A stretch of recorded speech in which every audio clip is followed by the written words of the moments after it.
Did you hear the news that former President Rodrigo Duterte's legal team is now challenging the International Criminal Court's right to investigate him? They're questioning the court's jurisdiction, basically asking, does the ICC even have the legal power to do this? Let's break down what jurisdiction really means and why it matters so much in this case. Jurisdiction is the court's authority to hear a case and make decisions. Duterte's lawyers argue that the ICC lost its power to investigate him when the Philippines officially withdrew from the court in March 2019. They say that since the investigation was authorized in 2021, after the country left, the whole process should be invalid. No jurisdiction, no case.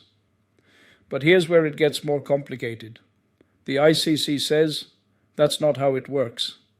They argue they're not investigating crimes that happened after the withdrawal. They're looking into what happened between November 2011, when the Philippines joined the court, and March 2019, when it left. According to ICC rules, a country can't just erase its responsibility by quitting. If a crime happened while you were still a member, the court can still investigate you. And this isn't just theory, it's backed by past rulings, like in the case of Burundi.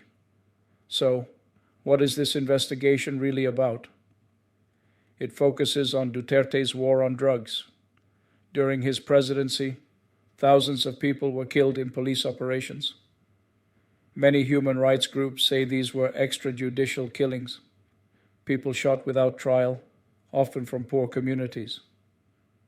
Families of victims say they haven't gotten justice in local courts.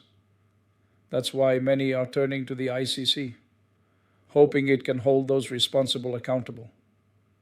Now, Duterte's legal team wants the case dismissed. They filed a 38-page appeal asking the court to stop the investigation and release Duterte from detention in The Hague. They claim the proceedings have no legal foundation. But critics argue this is just another attempt to dodge accountability.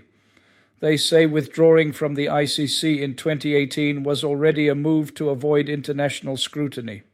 Now, challenging jurisdiction is seen by many as the next step in that same strategy.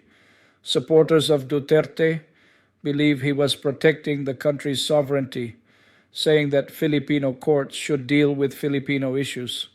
But the question remains, what happens when local systems don't work?